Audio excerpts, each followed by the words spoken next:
아무것도 염려하지 말고 그랬습니다. 그런데 이 성경 말씀을 볼 때마다 우리의 삶은 너무 반대인 것 같아요.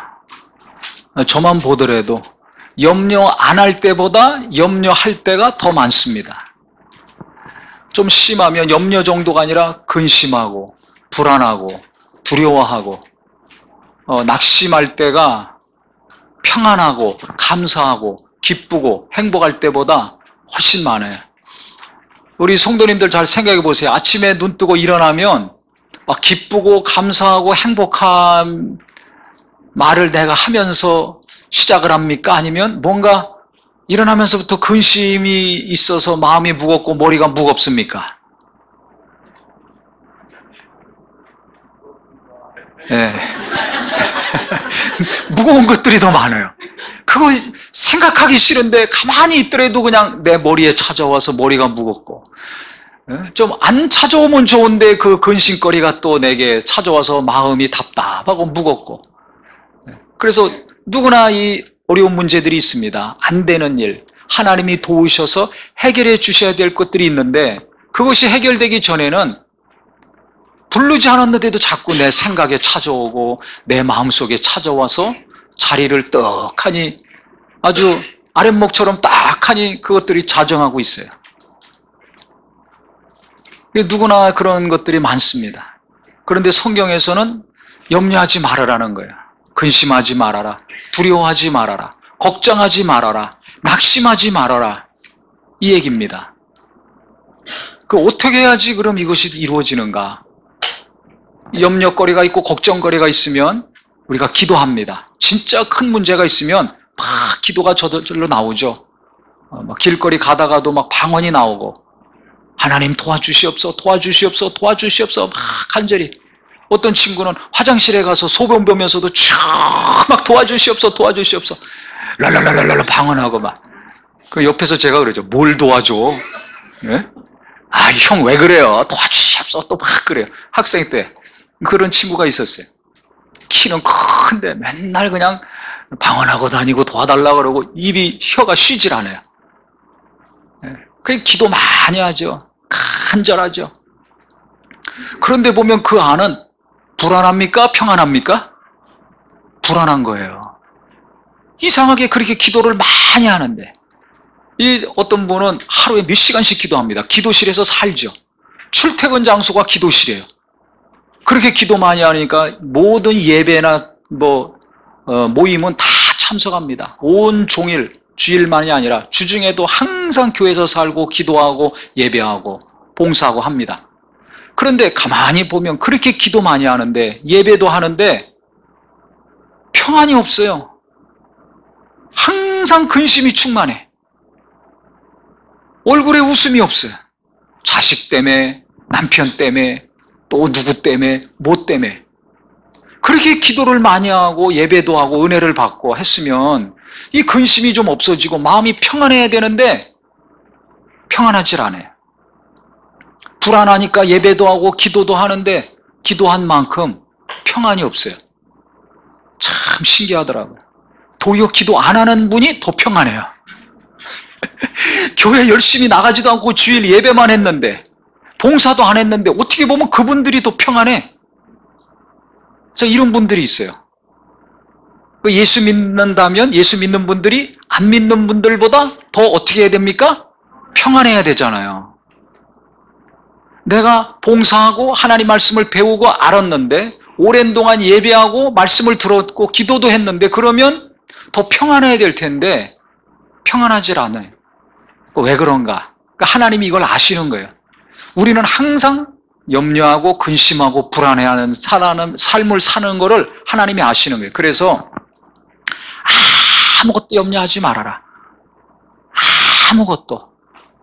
난 이게 염려가 되는데요. 어떤 분은 건강이 염려가 되고 어떤 분은 사업이, 어떤 분은 자식이, 어떤 분은 자기 앞날이, 어떤 분이 현재 하고 있는 일이 이 여러 가지가 되는데 그거 아무것도 염려하지 말아라. 그럼 어떻게 이게 염려가 안 됩니까? 내가 염려가 돼서 날마다 기도하고 의지하는데 어떻게 안 됩니까? 기도는 하는데 네가 염려가 되고 근심이 되고 걱정거리가 돼서 그렇게 열심히 기도도 하고 예배도 하고 하는데 그냥 하지 말고 도와주시옵소서, 해결해 주시옵소서, 뭘 달라고만 하지 말고 어떻게 구하라는 겁니까? 모든 일에 기도와 간구로 너희 구할 것을 감사함으로 하나님께 아뢰라 그랬습니다. 감사가 빠졌을 때 평안이 없다는 겁니다. 그러니까 아뢰되 간구하고 고백하고 기도하고 하소연하고 하되 감사함으로 하라는 것입니다. 그러면 어떻게 되는가? 모든 지각에 뛰어난 하나님의 평강이 그리스도 예수 안에서 너희 마음과 생각을 어떻게 하시리라? 지키시리라. 모든 지각에 뛰어난 하나님의 평강이라 그랬습니다. 그러니까 내 생각과 내 감정보다 이 세상의 어떤 센서보다 뛰어난 하나님의 평강이 어느 순간에 내 마음에 싹 들어와서 내 마음을 평안하게 해준다는 거예요. 나도 모르는 사이에 내가 감사함으로 하나님께 아뢰고 고백하고 시인할 때 내 생각 속에 싹 들어와가지고 이 무겁던 복잡한 머리가 시원해지고 깨끗해지고 평안해진다는 겁니다. 할렐루야. 이 얼마나 감사한 일입니까? 약보다, 어떤 약보다 더 큰 보약이에요. 뭐가? 감사로 하나님께 아뢰는 것이. 마음의 근심은 뼈를 마르게 하지만 마음의 기쁨은 양약이라고 그랬잖아요. 오늘 일어난 장 한 달이고 아주 몸에 좋은 약을 제가 가르쳐 드리는 겁니다. 써보실래요? 안 써보실래요? 네. 우리 젊은 청년들 얼마나 근심거리가 많습니까? 또 연세 드신 분들은 건강하고 오래 사셔야 되잖아요. 약 중에 약. 양약은, 보약은 감사하는 거예요. 뭐 우려먹고 데려먹고 캐가지고 먹으려고 하지 마시고 하나님께 감사할 때 하나님의 평안이 내 마음과 생각을 지켜주신다는 겁니다. 마음이 평안하고 생각이 평안해야 호르몬이 잘 나옵니다. 면역력이 좋아집니다. 아멘? 아멘. 그래야 병균이 외부에서 오면 그것을 다 물리칠 수 있는 거예요. 그런데 마음이 괴로우면 어떻게 돼요? 면역력이 떨어져요. 마음이 우울하고 낙심돼 보세요. 밥맛도 없어. 잠도 안 와. 괴롭습니다. 그리고 근육도 탄탄했던 근육이 흐물흐물해집니다. 근력도 떨어져요. 의욕도 떨어져. 그 젊은 친구들도 의욕이 없어서 어떻게 돼요? 멍하니 늘어져 갖고 다니는 거예요. 연세 드신 분들도 건강한 분이 있지만 살 소망이 없는 분들이 있어요. 왜? 마음이 무거워가지고. 마음이 무거워요. 생각이 무거워.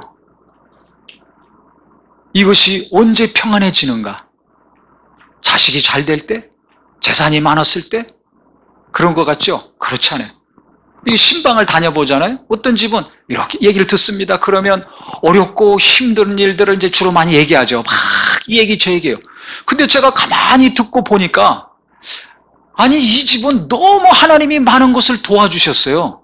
자녀도 도와주시고 남편도 도와주시고 아내도 도와주시고 부모도 도와주시고 물질적으로도 많은 복을 주시고 아니 남들은 취직하기도 어려운데 그래도 좋은 직장 다니고 여러 가지가 보니까 다 남들이 볼 때는 부러워할 집이에요. 근데 본인들은 그게 하나도 감지가 안 되는 거예요. 왜? 센서를 마귀가 고장냈거든요. 언제? 선악과 따먹었을 때. 하나님이 주시는 은혜와 사랑과 평안과 지혜와 행복을 못 느끼게 싹 고장내뜨렸어요. 센서가 고장나. 그러니까 우리가 고장나가지고 어떻게 돼요? 내게 지금 없는 거, 내가 원하는데 이루어지지 않은 거, 남들과 비교해서 좀 모자란 거, 뭐 이런 것들만 자꾸 느끼고 생각나게 원수는 역사합니다. 그러니까 그 집에 갔더니 아니 이거 감사할 게 너무나 많은데 하나님이 베푸신 것들이 너무나 많은데 그것들은 하나도 본인들은 모르는 거예요. 그래서 우리는 이것이 어렵고요, 이것이 힘들고요, 저래서 어렵고요, 이것 때문에 갈등이고요. 보니까 그건 전혀 문제될 게 아니야. 근데 나는 그게 문제야. 센서를 고쳐야 됩니다. 예수 믿는 분들은 센서가 자동으로 고쳐지는데 이게 안 고쳐진 분들이 있어요. 오늘 말씀을 통해서 내 생각과 마음이 고쳐지기를 예수 이름으로 축원합니다. 감사를 아는 마음과 생각이 돼야 돼요. 하나님이 내게 베푸신 것이 어떤 것인지를 잘 계산할 수 있어야 돼요. 내가 원하는 것이 이루어졌는가? 이루어지지 않았는가? 저 사람이 하고 있는 거 나도 하고 있는가? 못하고 있는 것만 생각하고 느껴서 괴로워하고 두려워하고 염려하고 근심하며 살지 마시고, 하나님이 내게 무엇을 주셨는가? 지금까지 하나님이 내게 주신 것, 또 현재 하나님이 누리게 하시는 것, 하나님이 함께 하신 것이 무엇인지를 잘 계산해 보세요. 그래서 오늘 항상 마음이 무겁고 의욕이 없고 염려가 많고 불안한 분들, 이런 분들은 오늘 집에 가서 종이에다가 반 선 딱 그으시고, 왼쪽에서는 하나님이 내게 베푸시고 도우시고 함께 하신 일들이 어떤 것인가 쭉 기록을 해보세요. 그 다음에 지금 내가 걱정하고 염려하는 거, 하나님이 도와주셔야 될 걸 기록을 해보세요. 어떤 게 더 많을까요? 놀랍게도 하나님이 도우시고 함께 하시고 베풀어 주신 것들이 몇 배로 더 많습니다. 너무나 많아요. 저도 마음이 괴롭고 힘들 때가 있어요. 막 좌절이 되고 낙심이 될 때가 있어요. 소망이 없을 때가 있죠. 그때는 항상 이 말씀을 기억해가지고 하나님이 내게 어떤 걸 베풀어 주셨는가, 현재 하나님이 어떻게 나를 도우시고 있는가 가만히 생각해 봅니다. 헤아려 봅니다. 그러면 이것도 안 되고 저것도 없고 이것도 어렵고 해가지고 절망이고 낙심이고 마음이 무거운 정도가 아니라 마음이 그냥 땅 밑으로 꺼져 내려갔었는데, 하나님이 도와주시고 성도들도 보내주시고 함께 예배하게 하시고 또 만나방송을 통해서도 날마다 복음이 증거되게 하시고 또 이 모양 저 모양으로 이렇게 도우시고 저렇게 도우신 것이 생각이 나서 그것을 인정하고 시인할 때, 깨달아질 때 감사가 안에서부터 우러나오더라고요. 할렐루야. 현재 내게 지금 겪고 있는 어려움, 지금 당장 닥친 어려움만 보고 생각했을 때는 절망이고 소망이 없었는데, 너무나 괴로웠었는데, 가만히 있어도 마음과 육체에서 힘이 쪽쪽 빠져나갔었는데 하나님이 베푸시고 함께 하신 것들을 헤아려보고 깨닫게 되고 고백하고 인정하니까 감사하잖아요. 그러니까 안에서부터 감사가 막 나오는 거예요. 그런데 신기하게 감사가 나오는 순간에 하나님의 평안이 물밀듯이 마음과 생각에 임합니다. 할렐루야. 이 말씀은 진리입니다. 맞는 것입니다. 왜? 감사를 했을 때, 하나님이 베푸시고 함께 하시는 것을 깨닫고 인정했을 때 감사가 나오고, 감사했을 때 평안이 막 물밀듯이 몰려와요. 평안이 오니까 어떻게 됩니까? 근심이 떠나가죠. 소망이 없었는데 소망이 생깁니다. 두려웠었는데 두려움이 떠나가고 담대해집니다. 이런 이야기 세상에 있을까요? 없을까요?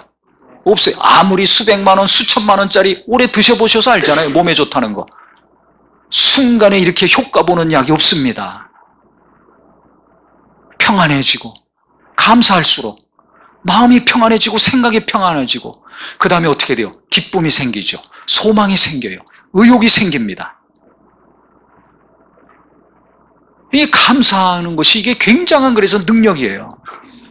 어떤 분들은 저 흔한 설교 아닌가? 감사라는 거 너무나 많이 들었어. 나는 지금 감사할 수가 없는 상황인데 이 상황에서 무슨 감사를 해? 이거는 뭐 목사님들이나 해당되거나 아니면 뭐 믿음 좋은 분들에게 해당되는 거지, 나는 지금 너무나 삶이 힘든데 제대로 되고 있는 것이 하나도 없는데 어떻게 감사해? 뭘 감사해? 이런 분들이 있습니다. 그분들의 특징은 뭔지 아세요? 성경에 이사야서 26장 3절에 심지가 견고한 자를 하나님이 평강하게 하시고 평강하게 인도하시는데 이는 저가 주를 신뢰함이니이다 라는 말씀이 있습니다. 심지가 견고한 사람, 즉 믿음이 견고한 사람을 말하는 거죠. 누가 견고합니까? 하나님을 신뢰할 때 믿음이 견고합니다. 좋은 일이 있을 때나 안 좋은 일이 있을 때나 하나님을 의지하죠. 근데 신뢰가 깨지면 의지할 수가 없어요. 그래서 우리가 내가 평안을 지속하는가 안 하는가, 내가 항상 염려하며 근심하고 사는가, 평안하게 사는가, 감사하며 사는가, 이게 내 믿음의 척도입니다. 그러니까 내가 항상 염려하고 걱정하고 근심하고 산다면 믿음이 연약한 거예요. 이거 인정하셔야 됩니다. 내가 신앙생활 몇 년 했는데, 내가 교회를 몇십 년 다녔는데, 내가 성경 공부도 많이 하고 가르치고 봉사도 많이 한 사람인데, 그래서 나는 믿음이 있다라고 착각하고 살지 마세요. 내가 불안에 떨고 있다면 믿음이 없거나 부족한 것입니다. 내가 계속 두려워하고 뭔가 원망하고 불평이 끊이지 않고 있다면 믿음이 연약한 자입니다. 이걸 아셔야 돼요. 근데 교회에서는 믿음 있는 사람으로 인정받고 싶죠. 가족들 중에서도 믿음 좋은 사람으로 인정받고 싶죠. 왜? 교회 다닌 연수가 오래됐으니까. 그런데 하나님 앞에 솔직해야 됩니다. 주여, 나 믿음이 없습니다. 내 마음에 평안이 없습니다. 나 항상 불안하고 염려가 많습니다. 주여, 내게 믿음을 주시옵소서. 더 큰 믿음을 주시옵소서. 오늘부터 그 기도가 있기를 바랍니다. 이런 분들은 왜냐하면 하나님을 만난 체험, 하나님의 은혜와 사랑과 위로를 받은 체험이 약해서 그래요. 예를 들어 볼까요? 부부간에도 서로 신뢰가 돼야지 남편이 보러 온 거, 아내가 보러 온 거 다 맡기고 서로 같이 살고 씁니다. 그런데 의심이 돼. 그러면 그거 같이 쓸 수 있습니까? 없습니까? 못 씁니다. 네 거는 네 거, 내 거는 내 거. 금을 긋기 시작하는 거예요. 신뢰가 안 되면 어떻게 돼요? 그다음 조사가 들어가죠. 의심하다가 핸드폰 조사하는 거예요. 뒤져보고. 아니면 사람 붙여서 딸려서 조사하죠. 의심이 되고 불안하고 염려가 계속되면 그렇게 됩니다. 부부간에도 같이 살기 어렵습니다. 그건 어떻게 하는 거예요? 이 사람 믿을 수 없다는 건 어떻게 하는 거예요? 살아보니까 아는 거야, 아닙니까? 사업을 해더라도 같이 의기투합이 돼서 동업했다가 이 사람 믿을 수가 없어. 그걸 어떻게 알아요? 같이 일해보니까 아는 거죠. 겪어보니까 아는 거예요. 짧은 시간이건 긴 시간이건 겪어봐서 이 사람 믿을 수가 없다. 그럼 사업 같이 못합니다. 직장에서 생활하도 이게 믿을 수가 없구나. 이 회사를 믿을 수가 없구나. 그러면 나올 수밖에 없어요. 그런데 같이 일해보니까 겪어보니까 이 사람 믿을 만해. 그러면 같이 계속 일하는 거죠. 그 직장에서 계속 같이 활동할 수 있는 겁니다. 그러니까 요셉 같은 경우도 그가 보디발의 집에 팔려갔을 때 보디발이 가만히 일해보니까 자기 나라 사람보다 이방인이지만 요셉을도 신뢰했습니다. 왜? 일 시켜보니까 정직하고 최선을 다하고 책임감이 있고 속이지 않고 열심히 하거든요. 그러니까 애굽 사람보다 자기 나라 사람보다 이방인이지만 요셉을 더 신뢰하고 믿었습니다. 그래서 자기 아내 빼놓고 그 모든 살림을 요셉에게 맡겼잖아요. 그가 누명 쓰고 감옥까지 갔을 때도 간수가 겪어보니까 생활해보니까 자기 나라 사람보다 요셉이 더 정직하고 열심히 하고 생각이 바르고 행동이 정확해. 신뢰가 된 겁니다. 그러니까 감옥 열쇠 빼놓고 다 맡겼지 않습니까? 모든 살림을. 나중에 꿈을 해몽해서 애굽의 총리가 됐을 때도 왕이 그 쟁쟁한 그 큰 나라에 기라성 같은 인물들이 있지만 믿을 수가 없어요. 자기 꿈을 아무도 해석을 못했거든. 근데 요셉은 해석을 했어요. 그리고 여러 번 겪어보고 지켜보다가 왕의 자리 빼놓고 내가 너한테 다 정권을 위임하겠다. 나라 살림과 경영을 다 맡겼습니다. 뭐 때문에? 신뢰를 했기 때문에. 이와 같이 사람과의 관계가 신뢰가 있어야 무언가를 같이 하든지 살든지 맡길 수가 있습니다. 하나님과의 관계도 마찬가지예요. 나이가 어리건 많건 신앙생활을 오래 했건 짧게 했건 간에 관계없이 내가 예배하면서 기도하면서 찬양하고 말씀을 듣고 보면서 또 성도들과 교제하고 공과 시간에 선생님 말씀을 들으면서 또 부모님과 함께 살면서 하나님은 좋으신 분이구나. 하나님은 나를 사랑하시고 나를 도우시는 분이거나 하는 것을 계속 체험하고 느끼고 깨달았을 때 하나님에 대한 신뢰가 쌓이게 됩니다. 그럴 때 하나님께 대한 믿음이 흔들리지 않는 거예요. 하나님께 대한 마음과 생각이 왔다 갔다 하지 않는 겁니다. 그래서 성경에 뭐라고 했습니까? 예수님이 마태복음 21장 22절에 보면 너희가 기도할 때 믿고 기도해라. 너희가 내 이름으로 하나님께 기도하는데 믿음을 가지고 기도해라. 그러면 다 얻을 것이다 라고 말씀하셨죠. 야고보서 1장에도 의심하며 기도하면서 의심하는 자는 아예 기도하지 말아라. 바람에 밀려 요동치는 바다 물결같이 정함이 없는 자다. 아예 구하지 말아라는 거예요. 그러니까 하나님을 믿는 믿음을 가져야 되는데 이건 내가 믿습니다 해서 되는 것도 아니에요. 하나님을 체험해야 됩니다. 그래서 하나님을 신뢰해야 돼요. 그 체험이 깊고 많아질수록 하나님께 대한 신뢰가, 즉 하나님께 대한 믿음이 깊어지는 거죠. 그랬을 때 하나님께 우리가 심지가 견고한 자가 될 수 있어요. 우리는 가족 간에도 성도 간에도 이웃 간에도 신뢰받을 만한 사람이 되기를 바랍니다. 이 사람 몇 번 일해보고 같이 해보니까 믿을 수가 없어. 예수 믿는데도 이런 분들 많습니다. 나이에 관계없이 몇 번 같이 해보니까 이 사람 믿을 수가 없어. 이러면 그 사람 예수 제대로 믿는 거예요? 안 믿는 거예요? 안 믿는 거예요. 본인은 믿음 좋다고 하지만 교만하든지 책임감이 없든지 자기 멋대로 행동하든지 이런 사람이거든요. 믿을 수가 없죠. 예수 믿는다면 내 마음대로 하지 말고 내 뜻대로 하지 말고 하나님이 원하시는 대로 하려고 노력해야 신뢰가 쌓이는 겁니다. 물질이건 일이건 정직하고 거짓말하지 않아야 신뢰가 쌓이는 겁니다. 그때 뭔가 일이 이루어지고 사람도 돕고 하나님도 도우시는 삶을 살 수 있는 거예요. 조금 힘들다고 불평하고 원망하고 의심하고 징징거리고 막 하면 일 맡길래다가도 안 맡기죠. 왜? 믿을 수가 없으니까. 근데 하나님은 우리를 일방적으로 도와주시는 분이거든요. 지금 이 성경이 기록됐을 당시 이 서신서를 바울이 빌립보 교회에 쓸 때 어떤 상황이었을까요? 빌립보 교인들이 가장 염려하고 걱정하는 게 무엇이었을까요? 우리 같이 자녀 교육이나 취직이나 결혼이나 사업이나 노후의 삶일까요? 아니죠.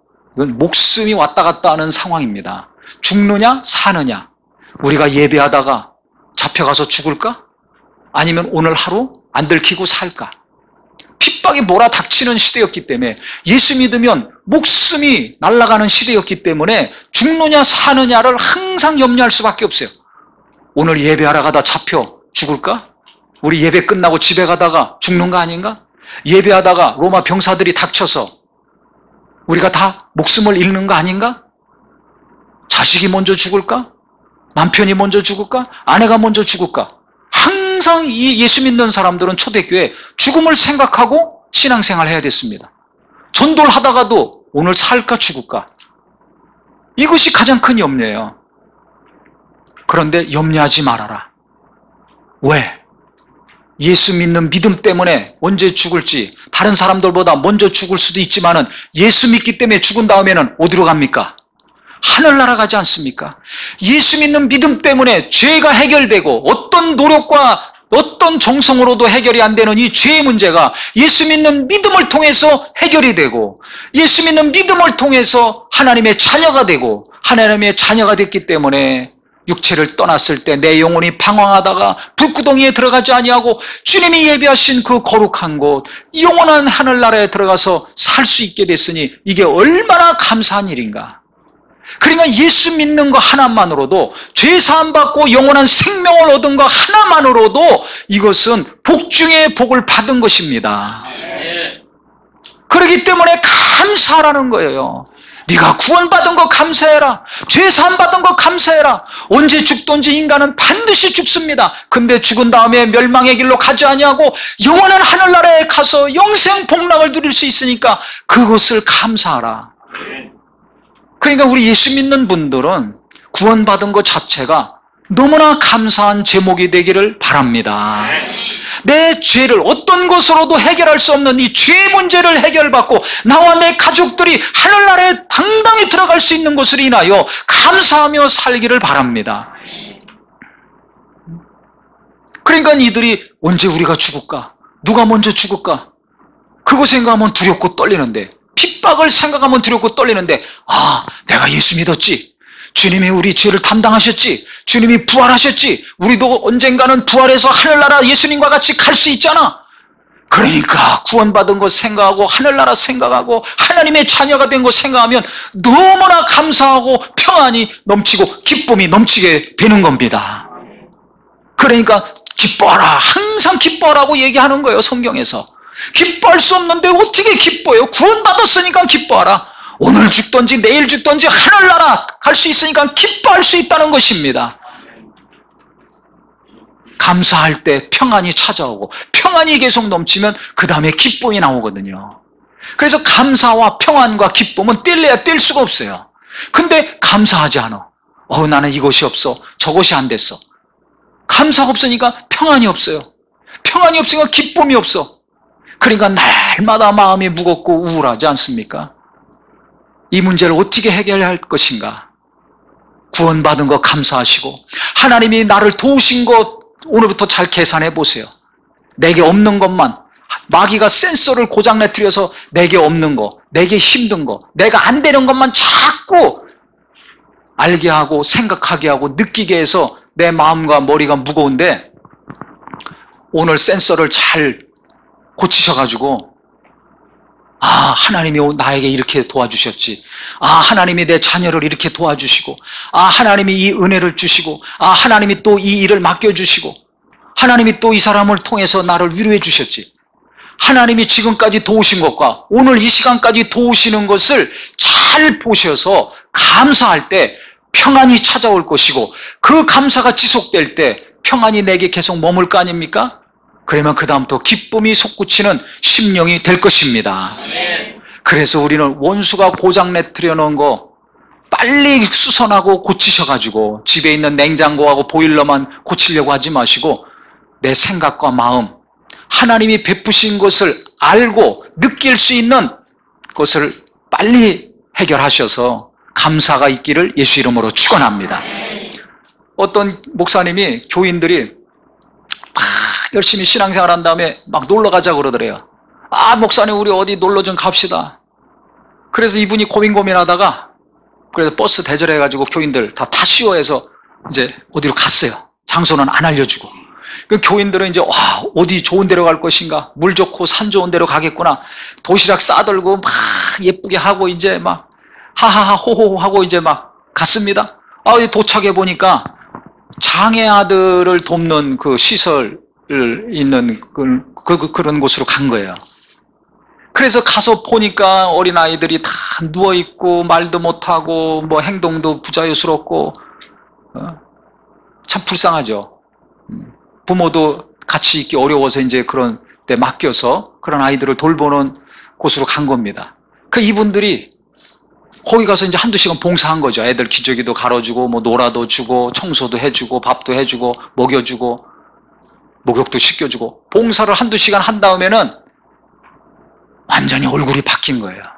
얼굴만 바뀐 것이 아니라 마음과 생각이 완전히 바뀐 거예요. 뭐가 바뀌었는가? 내가 이렇게 나이 들어서 여기도 아프고 저기도 아프고 괴로운데 감사하구나. 여기도 아프고 저기도 아프지만 걸어 다닐 수 있잖아요. 차 타고 다닐 수 있잖아요. 이게 너무 감사하다는 고백이 저절로 나오게 된 겁니다. 남편이 그렇게 속색인데도 남편이 그래도 건강해서 얼마나 더 벌어오든지, 아니면 그 남편이 벌어놔서 내가 살고 있는 게 너무나 감사하고, 벌어놓은 것도 없다 할지라도 건강해서 걸어 다니는 것만도 감사하구나. 자식들 속색이고 뭐 안 돼가지고 굉장히 괴로웠는데 아이고 걸어 다니고 보고 말하고 듣는 것만으로도 할렐루야 감사하구나. 부흥회 10번 한 것보다 효과가 더 좋았습니다. 기도 뭐 금식 기도한 것보다 효과가 더 좋은 거예요. 그러니까 평소 살 때는 남편이 이렇고 나는 어디가 아프고 우리 자식들은 뭐가 안 되고 이것만 계속 입력이 되고 생각이 나서 괴로웠는데, 염려가 되고 걱정이 되고 근심이 돼서 불안했는데, 가서 팔다리도 제대로 못 움직이고 생각도 제대로 못하고 말도 제대로 못하고 듣지도 못하고 보지도 못하고 어렵게 하루하루 살고 있는 밥도 자기가 스스로 떠먹지도 못하는 그 아이들을 보니까 그때 내가 얼마나 감사한 존재인가. 지금 이렇게 보고 말하고 듣고 걸어다니고 살 수 있는 것 자체만으로도 이게 얼마나 고맙고 감사한 삶인가를 깊이 깨달은 것입니다. 그 다음부터 별 원망과 불평도 없고 걱정도 근심도 없고 감사하게 되는 거죠. 그 며칠 갔겠어요. 그 센서를 자꾸 고쳐야 돼요. 마귀는 자꾸 안 좋은 생각만 집어넣게 해요. 안 되는 것만 생각나게 해요. 된 거는 금방 잊어먹게 만들어요. 하나님이 도우시고 베푸시고 함께 하신 것은 빨리 잊어먹게 만들고, 안 되는 거, 부족한 거, 남들은 되는데 나는 안 되는 거, 이런 것만 자꾸 생각나게 합니다. 그러니까 우리가 평소 살 때 아이들이건 젊은이건 장년이건 간에 마음이 평안하고 기쁜 분들이 별로 없어요. 예수 믿는데도 은혜 받았다고 하면서 예배도 하고 기도도 하고 말씀도 알고 있다고 하면서도 평안, 기쁨, 감사는 저 사람 얘기야. 아이, 저 부잣집 얘기, 아우, 저 예쁘고 잘생긴 사람 얘기, 공부도 잘하고 취직도 잘 되고 시집 잘 가도 잘 간 이야기, 아이, 집도 몇 채씩 있고 상가도 있고 가만히 몇 달을 그냥 매달 얼마씩 나오는 사람들 얘기지. 나는 너무 힘들어요. 아이, 우리 자식들 볼 때 너무 불안하고 힘들어요. 나는 여기도 아프고요, 저기도 아프고요. 이거 어떻게 해야 됩니까? 아니에요. 제가 간증했듯이, 또 그 교인들 간증했듯이, 하나님이 지금도 놀라운 것을 베풀어주고 계십니다.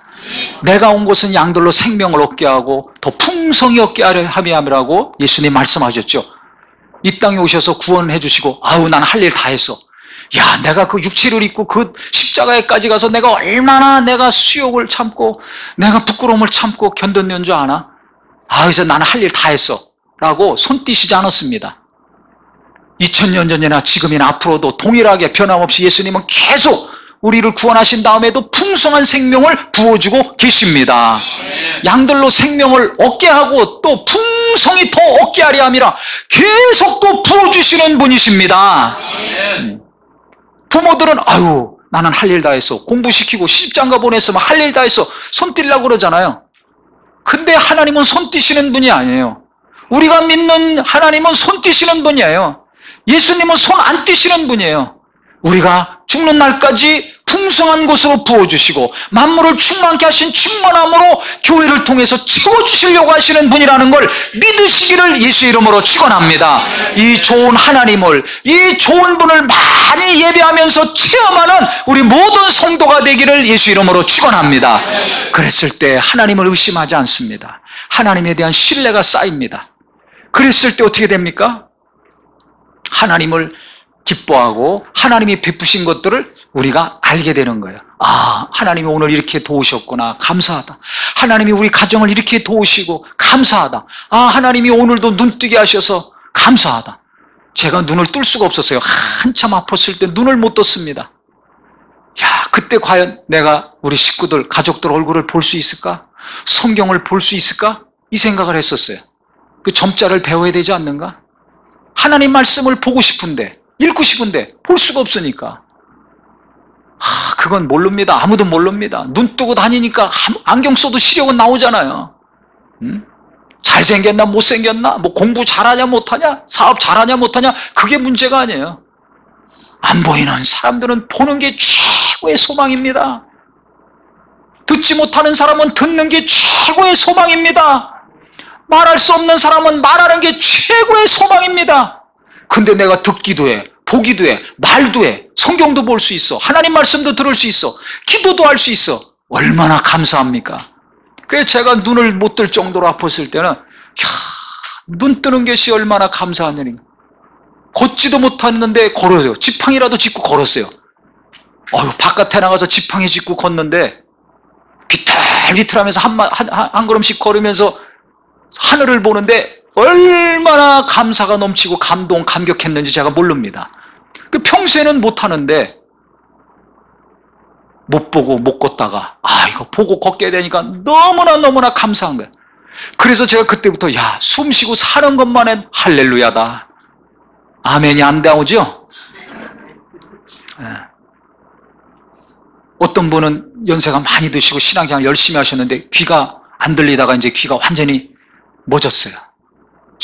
청각이 이제 완전히 신경이 이제 죽은 거죠. 말씀을 들을 수 없잖아요. 다른 기능은 정상이라서 교회는 왔다 갔다 하시는데 안 들리니까. 그러니까 모니터 앞에, TV 모니터 앞에 가만히 바짝 서가지고 앉아가지고 그 목사님 입모양만 보는 거예요. 입모양을 통해서 무슨 말 하는지 들으려고, 알려고. 그걸 보면서 얼마나 안타까운지. 그러면서 듣는 것이 이게 얼마나 큰 복인지 알으라고. 그 현장을 본 사람들은 다 알죠. 야, 귀로 그냥 듣기만 하는 것도 이게 얼마나 큰 일인가, 얼마나 감사한 일인가. 아무리 듣고 싶고 은혜 받고 싶어도 안 들리니까 그 입모양, 설교하는 입모양 보고 그 내용을 알려고 막 신경 쓰고 그 모니터 앞에 앉아 있으니 얼마나 답답하겠어요. 얼마나 답답하겠어요. 가만히 있으면 그냥 알아듣게 되는, 쑥쑥 말씀이 들어왔었는데 이게 안 들리니까. 그러니까 내가 눈 뜨면 하늘이 보이고 식구들이 보여. 할렐루야 감사합니다. 걸어만 다녀도 할렐루야 감사합니다. 진짜예요. 제가 걸어만 다녀도 제 아내는 아이고 할렐루야 감사하다고 그래요. 속이 어떻게 되는지도 모르고. 눈만 뜨고, 진짜 요즘 눈만 뜨고 하늘만 봐도 감사하다. 내가 얼마 전까지만 해도 하늘을 볼 수 있을까? 식구들 얼굴을 볼 수 있을까? 그랬던 사람이 눈 뜨고 다니죠. 말씀을 전하죠. 또 이렇게 좋은 성도들 하나님이 계속 보내주시죠. 선교사님도 돕고 어려운 사람도 돕죠. 날마다 또 말씀을 만나방송 통해서 말씀을 전하죠. 감사한 거예요. 지금도 부족하고 약한 게 너무나 많죠. 하지만 하나님이 도우시고 베푸신 거 생각할수록 감사할 것이 너무나 많더라고요. 우리도 마찬가지입니다. 우리 성도님들, 우리 청소년들, 우리 젊은이들 없는 것 같고 안 되는 것 같지만 하나님이 지금 되게 하시고 베푸시고 함께 하신 것들이 너무나 많습니다. 그것들을 아셔서 감사하고 인정하고 고백하기를 예수 이름으로 축원합니다. 예수 이름으로 축원합니다. 그러면 내 마음의 평강이, 이 모든 지각보다 더 뛰어난 하나님의 평강이 내 마음에 싹 올 것이에요. 가을에 찬바람 들어서 썰렁한 마음이 되지 마시고 하나님께 감사할 때 하나님의 따뜻한 평안이 내게 들어와서 마음에 기쁨이 넘치고 생각에도 평안이 들어와서 소망이 넘치는 우리 모든 청소년들과 젊은이들과 어머니, 아버지, 할머니, 할아버지들이 되시기를 예수 이름으로 축원합니다. 그래서 감사가 넘치심으로 평안이 넘치고 평안이 지속될 때 기뻐하며 사는 행복한 삶이 바로 나의 삶이요 우리 모두의 삶이 되기를 예수 이름으로 축원합니다. 기도하겠습니다.